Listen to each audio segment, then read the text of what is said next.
Okay guys, we've just hit 50k subscribers, and to celebrate I've launched my new merch line, the MD Fish Tank Signature Collection. You can click the banner below this video, that'll take you straight to the site. Anything you order, all the profits will go straight into a pot, and that's going towards building a whole massive bigger studio so we can do even better videos, and then we can compete with Green Aqua. And welcome back to the channel. I want to keep the flow of the videos going, so let me just show you the tanks from last episode. What is that? Okay, so we've got the Jungle Aquarium on this side and the Zen Aquascape on this side, and obviously quite a lot of you were favouring the Jungle Aquarium because the Zen one at the moment looks like, you know, it's a little bit barren, to be fair, but give it a month and it should look awesome. Anyway, back to this episode. So the tank I want to look at today is the Pebble Aquascape. Right, as you can see, diatoms, bit of algae on the back glass, diatoms on the front glass, but look at the health of the moss, looking fantastic. Fish are doing great, shrimp are everywhere, and I can't see any now. Oh, there he is, helping out with the diatoms. But they're growing at such a rate at the moment, the shrimp haven't really got a chance. So let's give them a helping hand, let's give it a little bit of a brush up. This is completely normal, by the way, guys. If you get this in your own aquariums, then don't worry about it, it just happens. Like, it happens to everyone. Some tanks I never get it, some I do. There's barely any silicates in this tank really, because there's just a thin layer of sand there, and then there's these rocks, so sometimes it happens. It doesn't matter, it's just part of life. The important thing is that the plants are growing really healthy, which they are. Those leaves are a bit brown, but again we can rub that off as best we can. The Java moss, look at that. See, and that's the benefit to wrapping your Java moss as well. It just looks really tidy and tight when it's on the wood like that. Don't you agree? Oh, and also look at that Rotala peeking over the top now, that's looking really nice. Okay, first things first, let's get a little toothbrush out, let's get cleaning some of those rocks.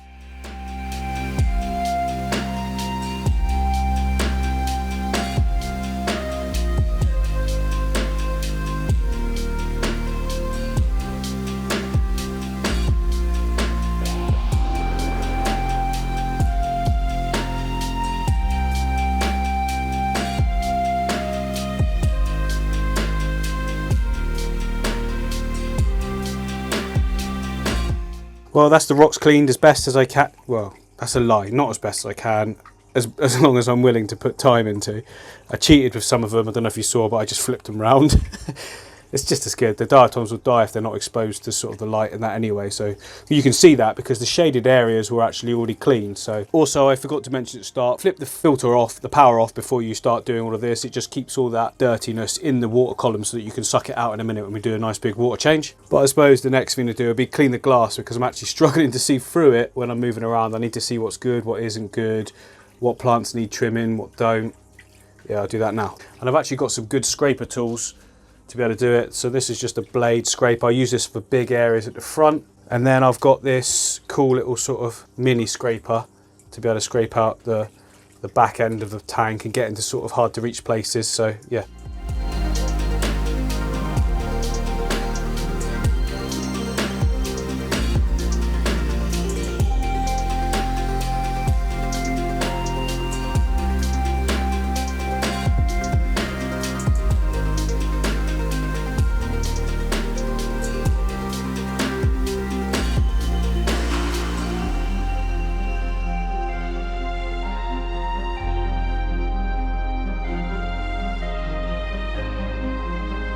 That pipe work is absolutely disgusting, so let's take that off now.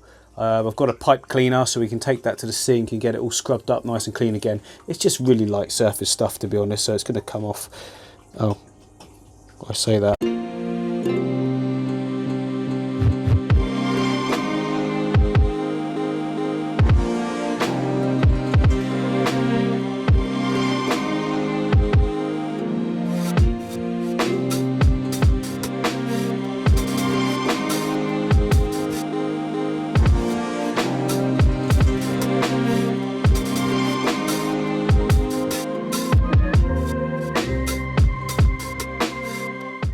The pipework's clean, I'll just keep it down in this bucket for a minute. But next job I need to do is just prune off any of the leaves that we think aren't looking too good, too healthy. You will get some die off with new setups because some of the plants are actually converting to their submerged state.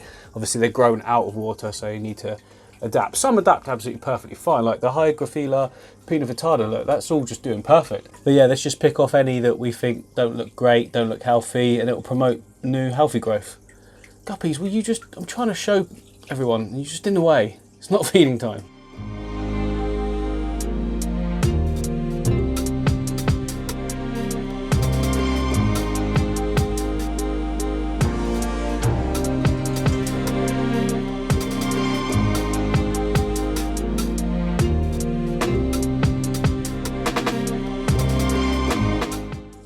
Right, I've got these awesome little spring-loaded scissors from Tropica, and they're so good for cutting little, you know, bits of moss and that. And so we're going to do that now. The moss is looking pretty good, as you can see. But, you know, little areas like that, just take them off, keep it tight, and it will grow even better. You know, sometimes, because moss is slow growing, you can be a little bit worried about cutting bits away, but don't be. Just be ruthless, do it, and within a week or two, it's going to look even better, even tighter. Why can't I get that bit? There we go. And it's going to just look fantastic. So you want to keep everything to a similar sort of level across the board, and you will be rewarded. Now notice that moss doesn't float, so it will sink to the bottom, so you just vacuum it up afterwards. To be honest, it won't really hurt if it gets in any nooks and crannies, because it will start its own little cultivation in another place, and who doesn't want loads of moss everywhere?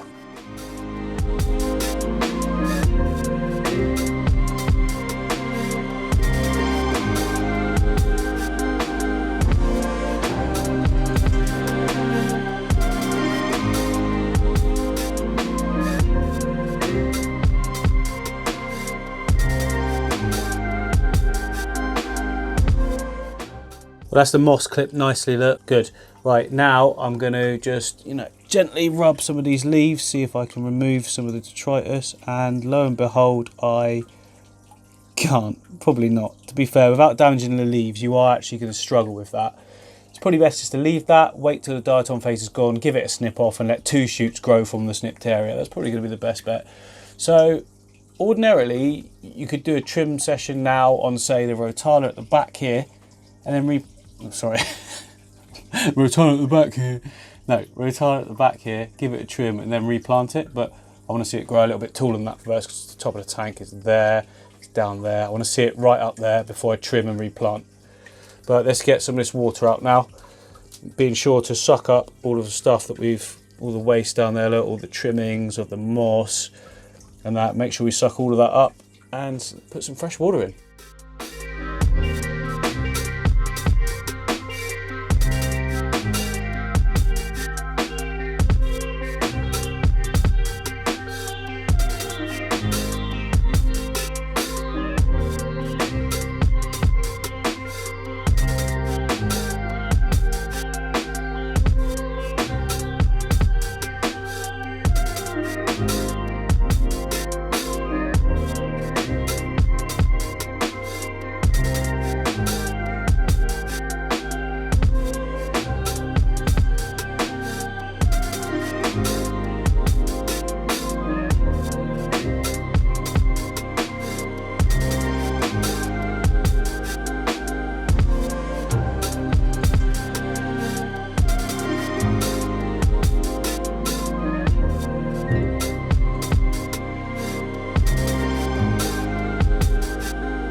Well, it's the next day, so let's take a look at how things have got on overnight. I don't know why they wouldn't have been okay, but let's just look. Look at that.